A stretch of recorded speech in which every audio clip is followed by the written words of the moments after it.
और आज की इस वीडियो में हम लोग पदार्थ के वर्गीकरण के कंप्लीट कंसेप्ट को देखेंगे।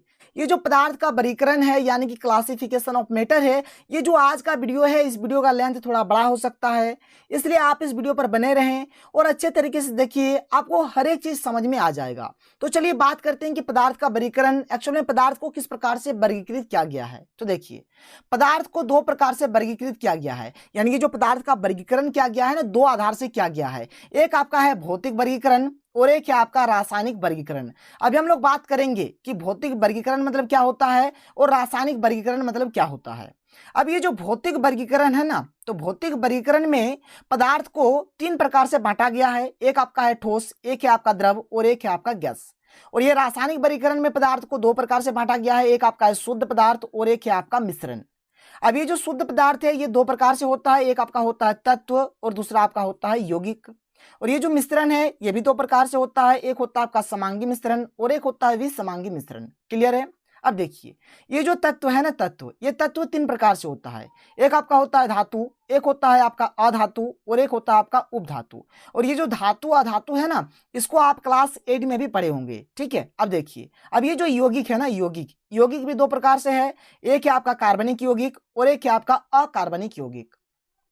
तो यहां पर आप जितना भी टर्म देख पा रहे हैं, जैसे कि भौतिक वर्गीकरण, रासायनिक वर्गीकरण, ठोस द्रव गैस, शुद्ध पदार्थ, मिश्रण, मतलब जो जो चीज है यहां पर मैं आपको एक एक करके हर एक चीज को बहुत ही अच्छे तरीके से बताऊंगा। इसलिए मैं आपसे बार बार कह रहा हूं, वीडियो का लेंथ थोड़ा बड़ा होगा, आप वीडियो पर बने रहें और अच्छे तरीके से देखिए और समझिए।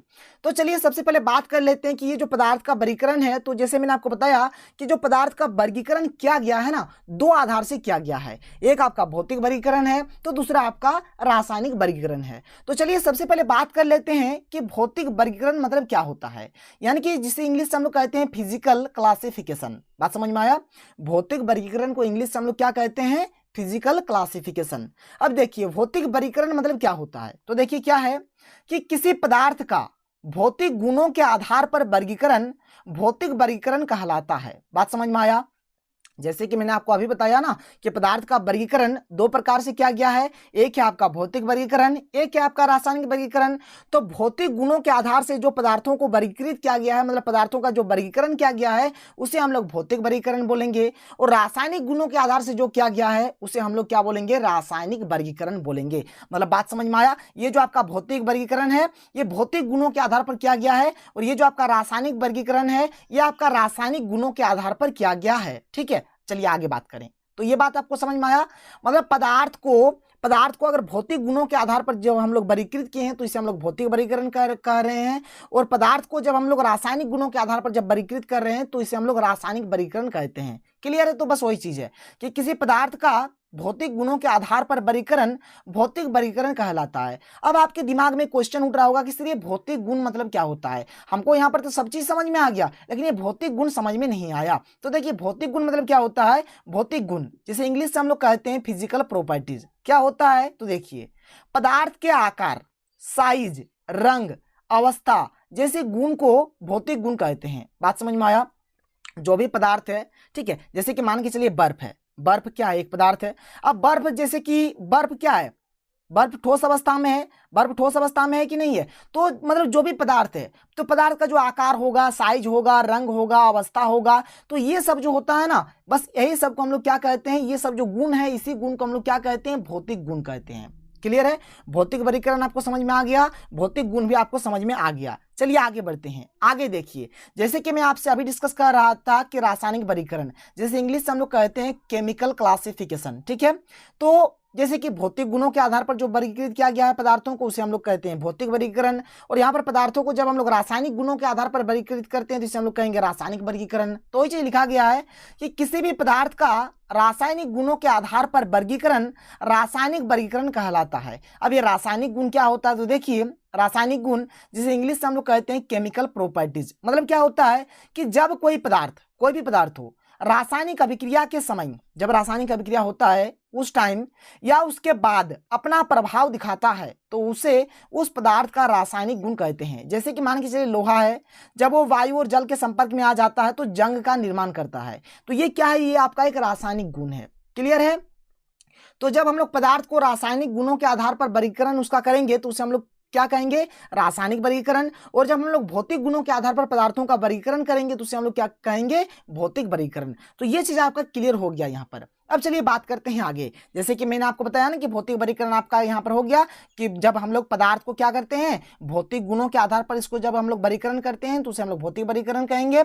और पदार्थ को जब हम लोग रासायनिक गुणों के आधार से वर्गीकरण करते हैं जब इसका, तब इसको हम लोग क्या बोलेंगे, रासायनिक वर्गीकरण बोलेंगे। अब ये जो भौतिक वर्गीकरण है इसमें पदार्थ का 3 प्रकार होता है, एक होता है ठोस, एक होता है द्रव, एक होता है गैस। तो चलिए एक एक करके हर एक चीज को डिस्कस करते हैं। तो देखिए जैसे कि आप यहाँ पर देख सकते हैं कि पदार्थ का भौतिक वर्गीकरण इसमें 3 प्रकार से होता है। एक होता है ठोस जिसे इंग्लिश से हम लोग सॉलिड कहते हैं, एक होता है द्रव जिसे इंग्लिश से हम लोग लिक्विड कहते हैं, एक होता है गैस जिसे इंग्लिश से हम लोग गैस ही कहते हैं। चलिए बात करते हैं एक एक करके। देखिए यहाँ पर ठोस, द्रव, गैस, इसको पढ़ने से पहले थोड़ा बहुत आपको आयतन के बारे में जान लेना है, क्योंकि आयतन वर्ड आपको बहुत जगह पर मिलने वाला है। तो देख लीजिए आयतन मतलब क्या होता है। तो जो वस्तु जितनी जगह यानी कि जितना स्थान घेरती है उसे उस वस्तु का आयतन कहते हैं। जैसे कि मैंने आपको बताया ना कि पार्ट 1 में कि मैं आपको आगे आयतन के बारे में अच्छे तरीके से बताऊंगा। कोई भी वस्तु है, जो वस्तु जितना स्थान घेरता है ना उसे हम लोग उस वस्तु का क्या कहते हैं, आयतन कहते हैं। जैसे कि मान के चलिए यहाँ पर कोई एक बॉक्स है, ये आपका क्या है, कोई एक बॉक्स है। तो जैसे कि एक बॉक्स है तो ये बॉक्स यहाँ पर रखा हुआ है, तो ये बॉक्स देखिए इतना स्थान घेरा है।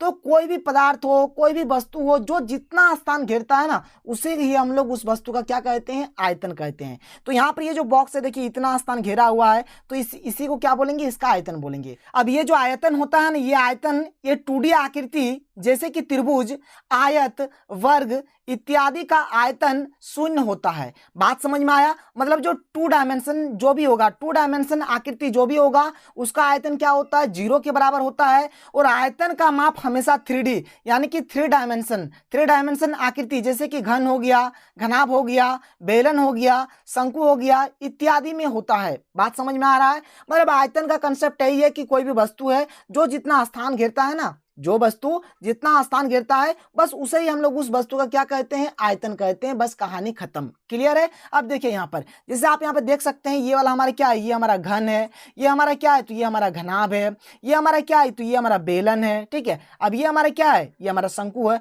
अब जैसे कि मान के चलिए कोई भी वस्तु हो, मान के चलिए कि घन के आकार का है। ठीक है। तो घन का आयतन क्या होता है, 1 के पावर में q, मतलब 1 के पावर में 3 यानी कि AQ होता है। तो बस इस फॉर्मूला से हम लोग इसका आयतन निकालते हैं। कोई भी वस्तु मान के चलिए कि घनाभ के आकार का है तो बस घनाभ का आयतन का फॉर्मूला लगाएंगे, क्या होता है, L × B × H होता है। कोई वस्तु बेलन के आकार का है तो बेलन का आयतन क्या होता है, πr² h होता है। उसी प्रकार से शंकु का आयतन क्या होता है, 1/3 πr² h होता है। तो बस ये सब फॉर्मूला की मदद से हम लोग क्या करते हैं, आयतन निकालते हैं। यहाँ पर 4 ही फॉर्मूला नहीं होता बल्कि गोला का होता है, अर्धगोला का होता है, बहुत कुछ है। ठीक है, जो आप मैथ में पढ़ेंगे। ठीक है, यहाँ पर हम लोग मैथ नहीं पढ़ रहे हैं इसलिए मैं यहाँ पर मैं आपको कुछ एग्जाम्पल के तौर पर कुछ यहाँ पर चीजों को मैं आपको समझा रहा हूँ, बस यही यहाँ पर मोटिव है। चलिए आगे बढ़ते हैं। अब जैसे कि बात कर ले ठोस, जिसे इंग्लिश हम लोग क्या कहते हैं, सॉलिड कहते हैं। ठीक है। तो देखिए जिस पदार्थ का आयतन एवं आकार दोनों निश्चित होता है उसे ठोस कहते हैं। बात समझ में आया। पहला बात आयतन मतलब क्या होता है, अभी मैंने आपको बताया कि कोई भी वस्तु है जो जितना स्थान घेरता है बस उसे ही हम लोग उस वस्तु का क्या कहते हैं, आयतन कहते हैं। अब ये देखिए ठोस है। अब देखिए जैसे कि मान के चलिए ये आपका क्या एक पत्थर का टुकड़ा है, ये आपका क्या एक पत्थर का टुकड़ा है। तो जाहिर सी बात है जब हम लोग कहीं भी इसको रखेंगे तो क्या होगा, इसका कुछ ना कुछ आयतन होगा। मतलब ये देखिए इतना स्थान घेरा हुआ है, इतना स्थान घेरा है ना, तो बस मतलब इसका आयतन है। ठीक है। आकार का बात करें, इस पत्थर को मान के चलिए इस बाल्टी में अगर हम लोग डाल देते हैं तो क्या इसका आकार बदल जाएगा, बिल्कुल नहीं बदलेगा। ठीक है, इसका आकार नहीं बदलेगा, ये जिस प्रकार से है उसी प्रकार से दिखाई देगा। मान के चलिए इस पत्थर को हम लोग इस ग्लास के अंदर में डाल देते हैं तो क्या बदल जाएगा, नहीं, बिल्कुल नहीं बदलेगा। इसका जैसा आकार है ये इस प्रकार से देखने में है तो बिल्कुल इसी प्रकार से यहाँ पर दिखाई देगा। तो इसीलिए यहाँ पर लिखा गया है कि जिस पदार्थ का आयतन एवं आकार दोनों निश्चित होता है उसे क्या कहते हैं, ठोस कहते हैं। मतलब जो ठोस होता है उसका आयतन और आकार दोनों क्या होता है, निश्चित होता है। बात समझ में आया। जैसे आप देख लीजिए पत्थर हो गया, लोहा हो गया, बर्फ हो गया इत्यादि हो गया। क्लियर है, बात समझ में आया। आगे बात करें, चलिए आगे देखते हैं। अब बात कर लेते हैं द्रव का। तो देखिए द्रव क्या है कि जिस पदार्थ का आयतन निश्चित होता है परंतु आकार निश्चित नहीं होता है उसे द्रव कहते हैं। पहले आकार वाला डिस्कशन कर लेते हैं फिर हम लोग आयतन वाला डिस्कशन करेंगे। ठीक है। अब देखिए जैसे कि मान के चलिए पानी है, पानी, अगर इस पानी को अगर हम लोग मान के चलिए इस बाल्टी में डाल देते हैं, इस बाल्टी में मान के चलिए कि आपके पास 5 लीटर पानी है, या फिर मान के चलिए 2 लीटर पानी है। कितना पानी है आपके पास? 2 लीटर पानी है। ये जो 2 लीटर पानी है, आपने क्या किया, इस 2 लीटर पानी को इसमें आपने डाल दिया, इसमें आपने डाल दिया। तो जब आप बाल्टी में डालेंगे ना, तो आपको लगेगा कि ये जो पानी तो है ना, बाल्टी के आकार का है। किसके आकार का है? बाल्टी के आकार का है। जब इसी पानी को हम लोग इस बोतल में डाल देंगे ना, तो लगेगा कि ये जो पानी तो है ना, ये बोतल जैसा है, मतलब बोतल के आकार का है। और इसी पानी को जब हम लोग इस ग्लास में डाल देंगे, तो लगेगा कि अरे ये तो ग्लास के आकार का है। बात समझ में आया? मतलब इसका आकार फिक्स नहीं होता है। तो यही चीज यहाँ पर लिखा गया है कि जो द्रव होता है ना, द्रव का आकार कभी भी निश्चित नहीं होता है, मतलब अनिश्चित होता है। क्लियर है? मतलब अगर बाल्टी में डालेंगे तो बाल्टी जैसा दिखाई देगा, लगेगा कि बाल्टी जैसा आकार है। अगर ग्लास में डालेंगे तो लगेगा कि ग्लास जैसा आकार है, और बोतल में डालेंगे तो लगेगा बोतल जैसा आकार है। मतलब इसका आकार निश्चित नहीं है। अब बात करें आयतन का। किसका बात करें? आयतन का। तो देखिए, जैसे कि मान के चलिए आपके पास क्या है, 2 लीटर का पानी है, 2 लीटर पानी है, ठीक है। अब इस 2 लीटर पानी को आप क्या कर रहे हैं, एक बार ये जो बेलन, मान के चलिए कोई बर्तन है, ये सब क्या है, इस आकार का बर्तन है, ये बर्तन है, मान के चलिए बेलन के आकार का कोई बर्तन है, आपने पानी को इसमें डाल दिया। मान के चलिए कि आपका कुछ इस प्रकार से कुछ मतलब बॉक्स टाइप का एक बर्तन है जो घन के आकार का है, तो आपने पानी को इसमें भी डाल दिया। बस वही 2 लीटर पानी, 2 लीटर पानी ही डाल रहे हैं, ज्यादा नहीं। ये नहीं कि इसमें 2 लीटर डाले तो इसमें 5 लीटर डाल देंगे, वैसा नहीं। इसमें भी हमने 2 लीटर डाला, इसमें भी 2 लीटर डाला, इसमें भी 2 लीटर डाल दिया, इसमें भी 2 लीटर डाल दिया, ठीक है। और जब हम लोग अगर देखेंगे ना, जब अगर हम लोग देखेंगे, क्या देखेंगे, जब हम लोग इसका आयतन निकालेंगे, क्या निकालेंगे? आयतन। आयतन निकालने का फॉर्मूला मैंने आपको बताया था, इसका होता है पाई आर स्क्वायर एच, इसका होता है ए के पावर में क्यू, मतलब ए क्यू होता है, इसका होता है L into B into H, इसका होता है 1/3 पाई आर स्क्वायर एच। तो जब हम लोग आयतन निकालेंगे ना, तो देखेंगे इसका मान जितना होगा, इसका मान जितना होगा, इसका मान जितना होगा, मतलब सबका मान एक ही जैसा होगा। सबका मान क्या होगा? एक ही होगा। आप चाहे इसमें डालिए, आप चाहे इसमें डालिए, आप चाहे इसमें डालिए, आप चाहे इसमें डालिए, आपको जिसमें भी डालना है, आपको क्या दिखाई देगा कि जो मतलब बर्तन का मतलब जो आयतन है ना, आयतन हर जगह पर एक ही आपको मतलब मिलेगा। इससे यह पता चलता है कि जो पदार्थ का जो ये आयतन है, मतलब द्रव में क्या होता है? निश्चित होता है। क्लियर है? बात समझ में आया? चलिए बात करते हैं गैस में। अब बात कर लेते हैं गैस। गैस क्या होता है? तो गैस में क्या होता है, इसका आयतन और आकार दोनों निश्चित नहीं होता है, दोनों निश्चित नहीं होता है। बात समझ में आया? आकार तो निश्चित होता ही नहीं है इसमें, और साथ ही साथ आयतन भी निश्चित नहीं होता है। मतलब दोनों क्या होता है सर? तो दोनों अनिश्चित होता है। दोनों क्या होता है? अनिश्चित होता है। तो आप याद रखिए, जो गैस होता है, गैस में आयतन और आकार दोनों क्या होता है? निश्चित नहीं होता है। और निश्चित नहीं को ही हम लोग क्या बोलते हैं? अनिश्चित बोलते हैं। तो आप इसको ऐसे भी बोल सकते हैं कि जिस पदार्थ का आयतन एवं आकार दोनों अनिश्चित होता है, उसे गैस कहते हैं। तो आप कुछ इस प्रकार से भी बोल सकते हैं, जैसे देख लीजिए कि oxygen, carbon dioxide, LPG, CNG इत्यादि। अब देखिए यहाँ पर कुछ यहाँ पर कंसेप्ट जो मैं आपको बताने वाला हूं। देखिए पहला बात तो एलपीजी। तो एलपीजी को हम लोग क्या बोलते हैं? एलपीजी का जो पूरा नाम होता है क्या होता है? लिक्विफाइड पेट्रोलियम गैस होता है, जिसे हिंदी से हम लोग कहते हैं द्रवीयुक्त पेट्रोलियम गैस या फिर द्रवीय पेट्रोलियम गैस कहते हैं। आप स्क्रीनशॉट लेके रख लीजिए, बेस्ट होगा। ये आप देखे होंगे एलपीजी, तो आपके भी घर में होगा। फिर सीएनजी। सीएनजी का जो पूरा नाम होता है क्या होता है? कंप्रेस्ड नेचुरल गैस होता है, जिसे हम लोग संपीड़ित प्राकृतिक गैस भी कहते हैं। क्लियर है? बात समझ में आ रहा है? देखिए बहुत ही सुंदर से मैं आपको समझा रहा हूं। अगर वीडियो पसंद आ रहा है तो वीडियो को एक लाइक कर दें और सुंदर सा कमेंट लिखना ना भूलें। तो चलिए आगे बढ़ते हैं, आगे बात करते हैं। तो यहां तक तो हमारा क्लियर हो जाता है, ठोस द्रव गैस खत्म। अब बात करते हैं शुद्ध पदार्थ के बारे में। तो देखिए शुद्ध पदार्थ के बारे में बहुत ही अच्छे तरीके से बात करेंगे। तो यहाँ पर सबसे पहले तो मैं आपको समझा देता हूं। एक आपका क्या है? एक आपका है शुद्ध पदार्थ, एक आपका है शुद्ध पदार्थ, और एक है आपका मिश्रण। एक क्या है? आपका मिश्रण है। ठीक है, समझ लीजिए बात को। एक आपका शुद्ध पदार्थ है, एक आपका क्या है? मिश्रण है। अब जैसे कि मान के चलिए यहाँ पर आपका चीनी है, यहाँ पर एक आपका कोई पदार्थ है चीनी, यहाँ पर मान के चलिए आपका कोई एक पदार्थ है जैसे कि नमक है, ठीक है। यहाँ पर मान के चलिए कोई एक पदार्थ है, मान के चलिए जल है, ठीक है। अब क्या करते हैं, इन तीनों को मिला देते हैं, मतलब चीनी, नमक, जल, तीनों को मिला देते हैं, तो क्या बन जाता है? शरबत बन जाता है। क्या बन जाता है? शरबत। बात समझ में आया? देखिए शुद्ध पदार्थ का मतलब कुछ नहीं होता। शुद्ध पदार्थ का मतलब एक्चुअल में होता है कि उसमें किसी भी प्रकार का कोई मिलावट नहीं है, किसी भी प्रकार का कोई मिलावट ना हो, तो उसे ही हम लोग शुद्ध पदार्थ कहते हैं। और जो शुद्ध पदार्थ होता है ना, उसमें एक ही टाइप का कण होता है, मतलब एक ही प्रकार का कण होता है। मतलब समझ लीजिए जैसे ये चीनी है, तो इसमें क्या है? सिर्फ और सिर्फ चीनी का ही कण है। जैसे कि ये नमक है तो इसमें सिर्फ और सिर्फ क्या है, नमक का ही कण है। जैसे यहाँ पर जल है तो इसमें क्या है, सिर्फ और सिर्फ जल का ही कण है। लेकिन अगर आप शरबत का बात करेंगे तो शरबत कैसे बनता है आपको भी पता है। शरबत में आपका क्या है सर, शरबत में आपका चीनी भी है, नमक भी है, जल भी है, तो ये आपका शरबत बन गया। तो इसमें अगर आप देखेंगे ना शरबत में, तो शरबत में आपको चीनी का भी कण मिलेगा, नमक का भी कण मिलेगा, जल का भी कण मिलेगा। तो बस मतलब शुद्ध पदार्थ में क्या होता है, केवल एक ही प्रकार का कण होता है, और मिश्रण में आपका क्या होता है, एक से अधिक प्रकार का कण उसमें पाया जाता है। बस कहानी खत्म, यही चीज आपको समझना है। क्लियर है, समझ में आ गया। चलिए देख लेते हैं। यहां पर मैं आपको 3 प्रकार से बता रहा हूं शुद्ध पदार्थ को। देखिए पहला प्रकार, शुद्ध पदार्थ का अर्थ होता है कि पदार्थ में कोई मिलावट ना हो। जब कोई मिलावट नहीं होगा तो उसे क्या बोलेंगे, शुद्ध पदार्थ, जिसे इंग्लिश से हम लोग प्योर सब्सटेंस कहते हैं। आगे देखिए, शुद्ध पदार्थ को इस प्रकार से भी बोल सकते हैं कि वो ऐसे पदार्थ जिसमें स्थित सभी कण समान प्रकृति के होते हैं, उसे शुद्ध पदार्थ कहते हैं। मतलब एक ही प्रकार से होगा, मतलब एक ही प्रकृति, मतलब एक ही नेचर का होगा, एक ही टाइप का होगा। जैसे कि आपका ऑक्सीजन हो गया, लोहा हो गया, नमक हो गया, इत्यादि हो गया। या फिर शुद्ध पदार्थ को हम लोग ऐसे भी बोल सकते हैं कि शुद्ध पदार्थ एक ही प्रकार के कणों से बने होते हैं। क्लियर है, बात समझ में आया। आगे बात करते हैं। चलिए, अब शुद्ध पदार्थ का जो प्रकार होता है, एक आपका होता है तत्व, एक होता है आपका यौगिक। तो चलिए सबसे पहले बात कर लेते हैं तत्व, जिसे इंग्लिश से हम लोग क्या कहते हैं, एलिमेंट कहते हैं। क्लियर है। अब देखिए, ये जो तत्व का भी कंसेप्ट है ना, बहुत ही सिंपल सा कंसेप्ट है। देख लीजिए, तत्व, तत्व पहला बात, इसमें आपको 2-3 चीज याद रखना, समझ में आ जाएगा। तत्व क्या है, तत्व एक शुद्ध पदार्थ है। तत्व क्या है, एक शुद्ध पदार्थ है। तो ये चीज आपको क्लियर है कि तत्व वह शुद्ध पदार्थ है जिसे किसी भी सरल पदार्थों के संयोग से न ही बनाया जा सकता है और न ही भौतिक एवं रासायनिक विधि से अलग किया जा सकता है।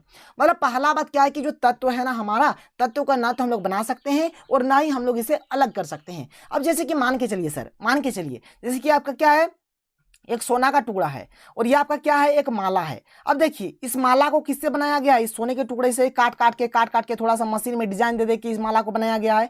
अब बताइए, जैसे कि ये तो हमारा सोना का टुकड़ा है, तो ये जो माला बनेगा ये भी तो सोना का ही होगा, ये भी तो सोना का ही होगा। उसी प्रकार से जैसे ये हमारा मान के चलिए लोहा का एक टुकड़ा है, इससे हमने क्या किया, एक कुल्हाड़ी बना लिया। तो जैसे ये हमारा लोहा का है, ये हमारा लोहा का है, एफी को लोहा बोलते हैं, ये हमारा लोहा का, तो ये भी हमारा क्या होगा, लोहा का ही तो होगा। अब ये थोड़े नहीं कि लोहा का ये टुकड़ा है, जब हम लोग कुल्हाड़ी बना देंगे तो ये सोना का हो जाएगा, ऐसा थोड़े ना होता है। बस यही चीज यहां पर बताया जाता है।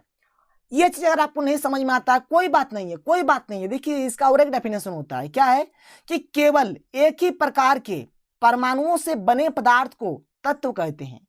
मतलब एक ही टाइप का आपका क्या होगा, परमाणु होगा, मतलब एक ही प्रकार का परमाणु होगा। अब आपके मन में और एक क्वेश्चन कि सर ये परमाणु क्या होता है, बिल्कुल आपको टेंशन नहीं लेना है, मैं आपको अभी समझा दूंगा। मतलब कोई भी पदार्थ है, कोई भी पदार्थ है, दुनिया का कोई भी पदार्थ है, अगर वह पदार्थ एक ही टाइप के, एक ही प्रकार के परमाणु से अगर बने हैं तो उसे हम लोग क्या कहेंगे, तत्व कहेंगे। बात समझ में आ गया, बस यही आपको याद रखना है। खैर कोई बात नहीं है, छोड़िए, यहाँ पर देखिए, तो तत्व ये समझ में आ गया। मैं आपको अभी परमाणु के बारे में बता दूंगा, जैसे कि आपका सोना, चांदी, लोहा, हाइड्रोजन, ऑक्सीजन इत्यादि, ये सब के सब क्या है, तत्व है। चलिए आगे बढ़ते हैं। कुछ भी समझ में नहीं आता तो आप नीचे कमेंट बॉक्स पे कमेंट करें। अगर यहाँ पर आपको नहीं समझ में आता है, अगर आप नीचे कमेंट करते हैं तो मैं आपको और अच्छे तरीके से मतलब बताने का कोशिश करूंगा अगले वीडियो में। खैर कोई बात नहीं है, समझ में तो आ जाना चाहिए। चलिए आगे बढ़ते हैं। आगे देखिए, जैसे कि मैं आपको बोल रहा था परमाणु, अब देखिए परमाणु को बहुत ही अच्छा समझा देता हूं। यहाँ पर मैं आपको, जैसे कि मान के चलिए कोई भी आपका पदार्थ है, इस प्रकार से ये पदार्थ का कोई एक कण है।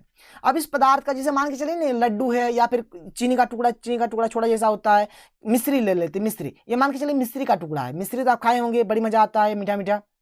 देखिए, इसको मान के चलिए हम लोग तोड़ रहे हैं, तो हमने एक बार ऐसा तोड़ा, फिर ऐसा तोड़ा, तोड़ते जा रहे हैं, तोड़ते जा रहे हैं, तोड़ते जा रहे हैं, तोड़ते जैसे जैसे जाएंगे एकदम छोटा होते होते जाएगा, छोटा होते होते जाएगा। एक बार एक ऐसा स्टेज पे पहुंचेगा, एक ऐसा स्टेज पे पहुंचेगा जहां पर इसे हम लोग नहीं तोड़ सकते हैं, और इसी को हम लोग क्या कहते हैं, परमाणु कहते हैं। कोई भी पदार्थ का जो भी कण है, ठीक है, या फिर कोई भी पदार्थ का जो कण है, जब हम लोग उसको तोड़ते जाते हैं, तोड़ते जाते हैं, तोड़ते जाते हैं, तो एक ऐसे स्टेज पर ये पहुंच जाता है जहां पर हम लोग इसको तोड़ नहीं पाते हैं। और इसी ये जो मतलब छोटा जैसा कण है ना, इसी को हम लोग क्या कहते हैं, परमाणु कहते हैं। तो देख लीजिए कि परमाणु पदार्थ का सूक्ष्मतम कण है, मतलब छोटा से छोटा कण है जिसको आगे तोड़ा नहीं जा सकता है, जिसको हम लोग आगे तोड़ नहीं सकते हैं। देखिए आगे, सभी पदार्थ अत्यंत सूक्ष्म कणों से बने होते हैं। दुनिया का कोई भी पदार्थ है, जैसे कि मैंने आपको पार्ट 1 में भी बताया था कि वे क्या होते हैं, कणों से बने होते हैं। तो दुनिया का जितना भी मतलब पदार्थ है ना, सब एकदम छोटे छोटे कणों से बने होते हैं, जिन्हें हम लोग क्या कहते हैं, परमाणु कहते हैं। और ये परमाणु खंडित नहीं किए जा सकते हैं, और मतलब ये जो अभी मैंने आपको बताया ना कि ऐसा स्टेज पे पहुंच जाता है जिसको हम लोग आगे और तोड़ नहीं सकते हैं, इसी स्टेज को हम लोग क्या बोलते हैं, परमाणु बोलते हैं। क्लियर है, बात समझ में आ गया? आगे बढ़िए।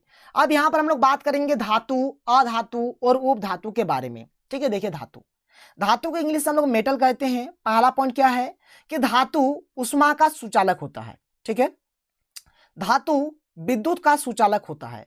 अब ये धातु उष्मा का सुचालक होता है, धातु विद्युत का सुचालक होता है। इसका मतलब क्या है, देखिए जैसे यहाँ पर एक रॉड है, यहाँ पर हम लोग इसको गर्म कर रहे हैं, तो आप देखेंगे आपका इधर भी आपका गर्म हो गया है। अगर आप इसको छुएंगे ना इधर, तो आपको गर्म लगेगा। एक बात क्लियर है?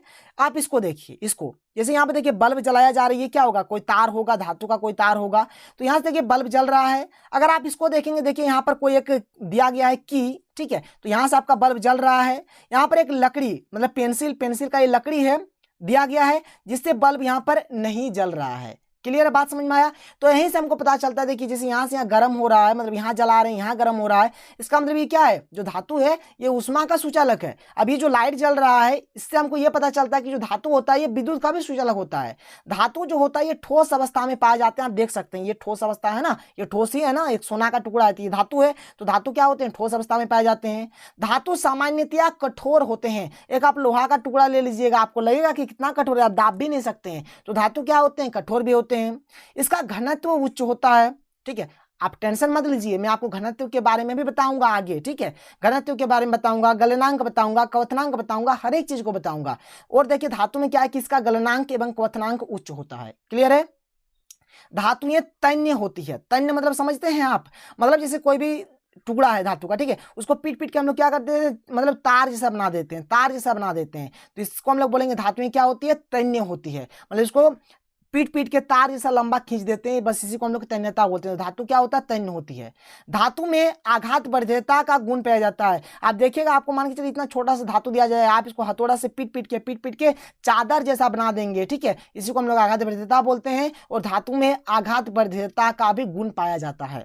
आगे बात करें तो आगे देखिए, इसकी ऊपरी परत चमकदार होती है। आप देखिएगा, देखिए यहाँ पर भी आपको दिख रहा होगा, इसका जो ऊपरी परत होता है ना, बहुत ही चमकदार होता है।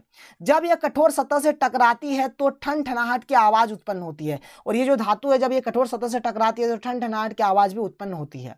आगे बात करें, धातु इलेक्ट्रॉन का त्याग करके धन आयन बनाते हैं। बात समझ में आया?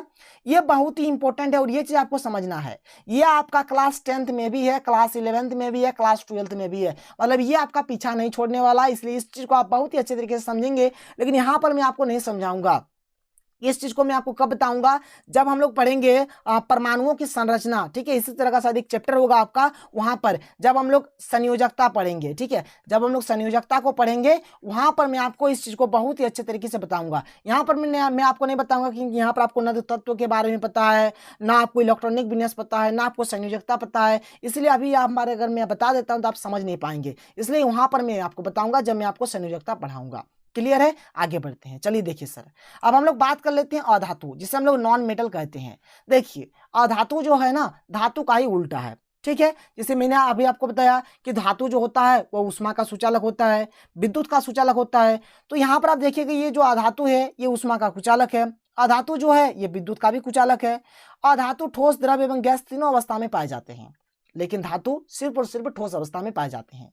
अधातु सामान्यतः मुलायम होते हैं, इसका घनत्व निम्न होता है, इसका गलनांक एवं क्वथनांक भी निम्न होता है।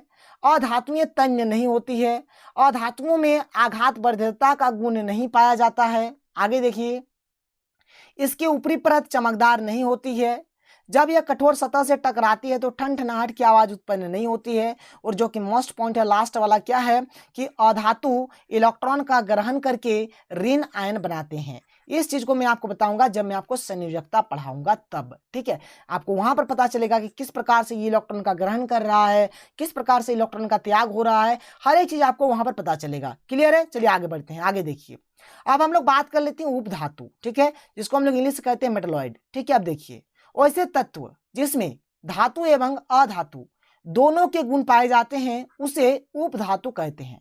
मतलब जिसमें धातु का भी गुण पाया जाएगा और अधातु का भी गुण पाया जाएगा, उसे हम लोग क्या कहेंगे, उसे हम लोग उपधातु कहेंगे। क्लियर है? आगे देखिए, उपधातुओं की संख्या कितनी होती है, तो 7 होती है। इस बात को आप याद रखिएगा। यहाँ पर उपधातु आपका कितना होता है, तो 7 होता है। चलिए आगे बात कर लीजिए यहाँ पर, ठीक है। यहाँ पर मैं आपको हर एक चीज को आगे बता देता हूँ। ये थोड़ा मिसप्रिंट यहाँ पर हो गया है, इसलिए मैंने यहाँ पर काट दिया इसको। आप इस प्रकार से स्क्रीनशॉट ले लीजिए। अभी मैं आपको समझा भी देता हूँ। जो 7 उपधातु है क्या क्या है, एक आपका बोरान है, एक आपका सिलिकॉन है, एक आपका जर्मेनियम है, एक आपका आर्सेनिक है, एक आपका एंटीमनी है, एक आपका टेल्यूरियम है, एक आपका पोलोनियम है। ये 7 क्या है, तो उपधातु है।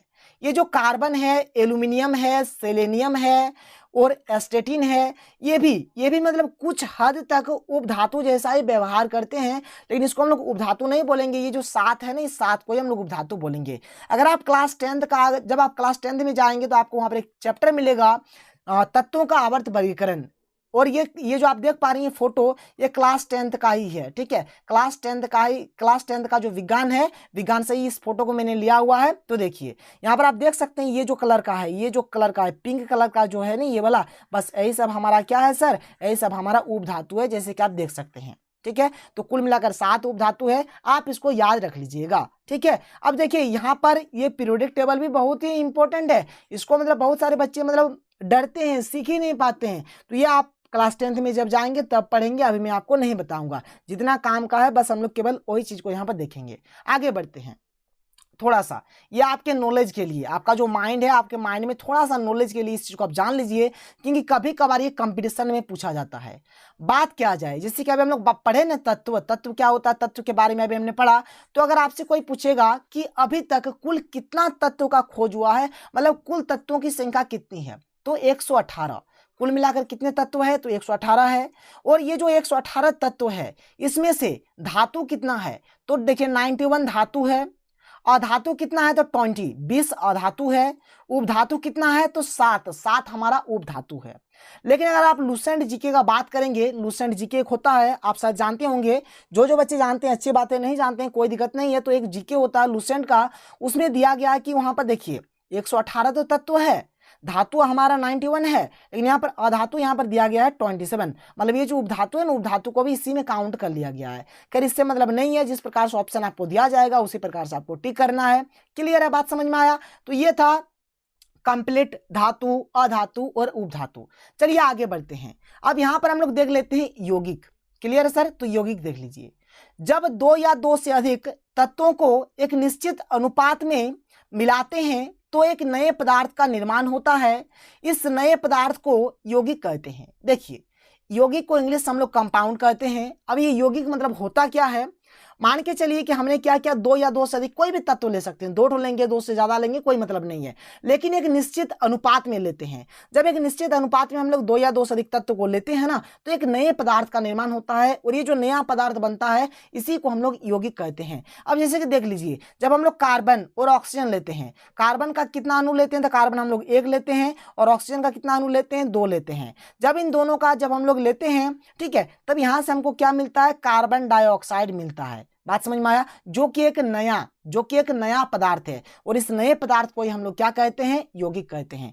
देखिए यौगिक जो बनता है ना, हम लोग तत्व सभी बनाते हैं, और यहाँ पर क्या होता है, 2 या 2 से अधिक तत्व लिया जाता है, लेकिन एक निश्चित अनुपात में लिया जाता है। ये नहीं कि जितना मन तितना ले लिए काम बन गया, नहीं, ऐसा नहीं होता है। यहाँ पर हमें कार्बन की संख्या, यहाँ पर कार्बन का 1 ही अणु लेना है, ऑक्सीजन का 2 ही अणु लेना है, तभी जाके कार्बन डाइऑक्साइड बनेगा। बात समझ में आया? क्लियर है, कोई दिक्कत नहीं है। चलिए आगे बढ़ते हैं। आगे देखिए, अब जैसे कि मैंने आपको बताया कि ये जो हमारा यौगिक होता है, ये 2 प्रकार से होता है।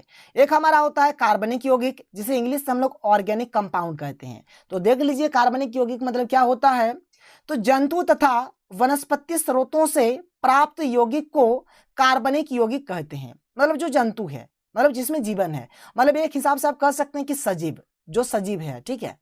तो जो जंतु है, जो वनस्पति है, वहां से हमें जो भी यौगिक प्राप्त होता है, इससे ही हम लोग कार्बनिक यौगिक कहते हैं। जैसे कि प्रोटीन हो गया, वसा हो गया, चीनी हो गया इत्यादि। क्लियर है?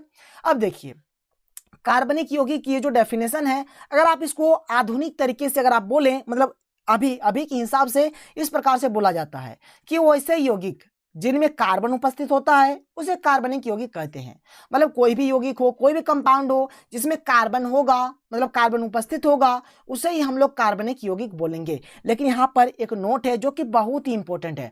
Carbon dioxide, carbon monoxide, carbonate और बाइकार्बोनेट को छोड़कर, कार्बन डाइऑक्साइड मतलब CO2, देखिए इसमें कार्बन है लेकिन फिर भी इसको हम लोग कार्बनिक यौगिक नहीं बोलेंगे। कार्बन मोनोऑक्साइड यानी कि CO, देखिए इसमें भी C है लेकिन फिर भी इसको हम लोग कार्बनिक यौगिक नहीं बोलेंगे। कार्बोनेटो मतलब कोई भी CO3 वाला हो, कोई भी इसमें कोई भी धातु लगा हुआ हो सकता है, मतलब नहीं है, लेकिन CO3 जहां पर भी आपको दिख जाएगा तो आप बोलिएगा कि नहीं ये कार्बनिक यौगिक नहीं है। जैसे कि मैं आपसे कहूं, कोई भी आप ले सकते हैं, जैसे कि मान के चलिए सोडियम कार्बोनेट ले लें, क्या ये कार्बनिक यौगिक है? बिल्कुल नहीं है। जब आपका CO3 रहेगा, बाइकार्बोनेट यानी कि HCO3 रहे तब भी आपका नहीं होगा। जैसे कि मान के चलिए हमने ले लिया कैल्शियम कार्बोनेट CaCO3, अगर आपसे पूछा जाएगा क्या ये कार्बनिक यौगिक है तो बोलेंगे नहीं सर ये बिल्कुल नहीं है, क्योंकि यहाँ पर ये कार्बोनेट है। तो कार्बोनेट वाला कभी भी कार्बनिक यौगिक नहीं होता है। बात समझ में आया? जिसमें कार्बन उपस्थित होगा उसको हम लोग कार्बनिक यौगिक बोलेंगे, लेकिन carbon dioxide, carbon monoxide, carbonate और बाइकार्बोनेट वाला जो भी होगा उसको छोड़कर। अगर आपसे कोई पूछेगा कि क्या CH4 हमारा कार्बनिक यौगिक है, हाँ तो बिल्कुल CH4 हमारा क्या है? कार्बनिक यौगिक है, क्योंकि यहाँ पर क्या है? C है, क्योंकि यहाँ पर क्या है? C है। आप बोलेंगे सर यहाँ पर भी तो C है, तो देखिए यहाँ पर C नहीं है बल्कि Ca है। Ca को हम लोग कैल्शियम बोलते हैं। आगे आपको पता चलेगा, अभी नहीं पता चलेगा, आपको आगे हर एक चीज पता चलेगा। चलिए देखते हैं आगे क्या है। फिर हमारा है अकार्बनिक यौगिक, जिसे इंग्लिश से हम लोग इनऑर्गेनिक कंपाउंड कहते हैं। तो वैसे यौगिक जो भूपरपट्टी या भूमि से प्राप्त होते हैं उन्हें अकार्बनिक यौगिक कहते हैं। मतलब एक्चुअल में यहाँ पर निर्जीव का बात होता है, ठीक है। तो मतलब जो भी भूपरपट्टी या फिर भूमि से जो भी हमें यौगिक मिलेगा उसे हम लोग अकार्बनिक यौगिक बोलेंगे। जैसे कि सोडियम सल्फेट हो गया, सोडियम क्लोराइड यानी कि NaCl जिसको हम लोग नमक भी बोलते हैं, ठीक है, कैल्शियम सल्फेट हो गया इत्यादि। ये सब के सब क्या है? अकार्बनिक यौगिक यानी कि इनऑर्गेनिक कंपाउंड है। आगे बात करते हैं, आगे देखिए। अब यहाँ पर मिश्रण, जैसे कि मैंने आपको शुरू में ही थोड़ा सा मिश्रण के बारे में बताया था कि जब दो या दो से अधिक शुद्ध पदार्थों को एक साथ मिलाया जाता है तो प्राप्त नए पदार्थ को मिश्रण कहते हैं। जैसे चीनी हमारा क्या है? शुद्ध पदार्थ है। जल क्या है? शुद्ध पदार्थ है। नमक क्या है? शुद्ध पदार्थ है। जब इस तीनों को हम लोग क्या करते हैं? आपस में मिला देते हैं तो शरबत बनता है। क्या बनता है? शरबत। तो ये जो शरबत बना ये क्या है? हमारा एक मिश्रण है। ये क्या है? मिश्रण है। बात समझ में आया? अभी मैंने आपको शुद्ध पदार्थ के बारे में बहुत ही अच्छे तरीके से बताया है।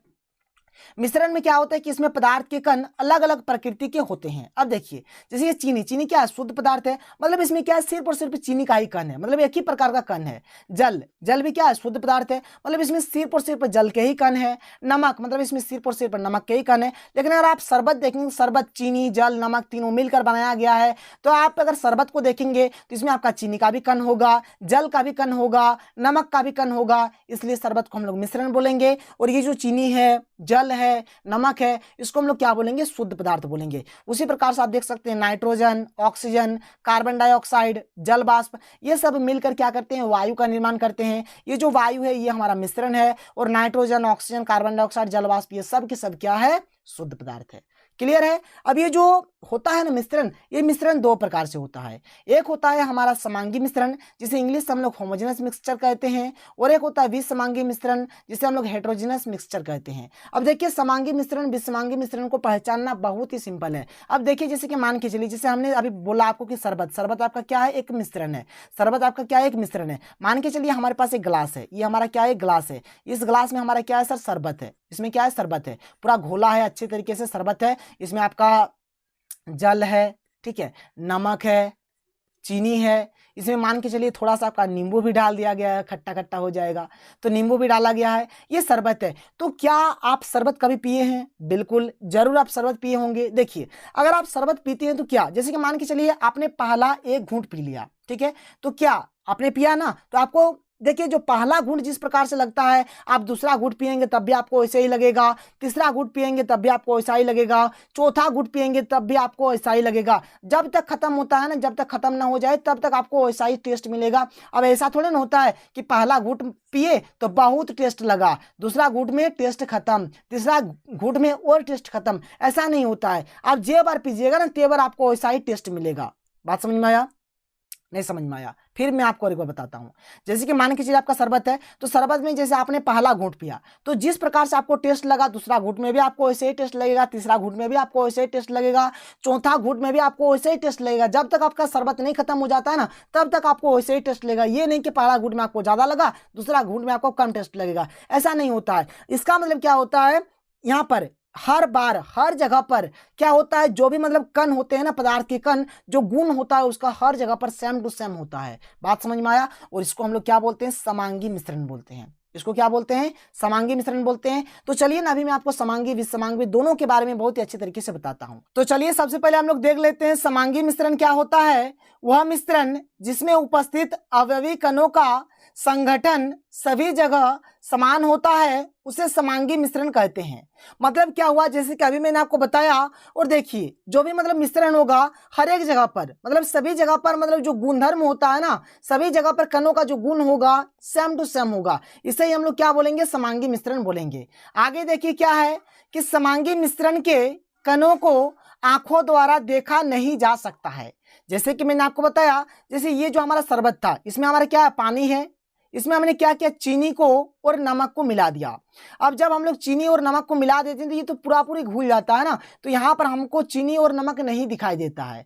इस घोल में, इस शरबत में हमें ना तो चीनी दिखाई देता है और ना ही नमक दिखाई देता है। तो वही चीज यहाँ पर बोला जा रहा है कि समांगी मिश्रण के कणों को आंखों द्वारा देखा नहीं जा सकता है।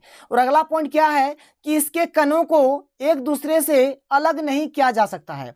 अब जैसे ये शरबत है हमारा, इसमें चीनी और नमक, मतलब ये जो पानी है, पानी में चीनी और नमक पूरी तरह से घुल गया है। अब यहाँ पर हम लोग ना तो चीनी को अलग कर सकते हैं और ना ही नमक को अलग कर सकते हैं।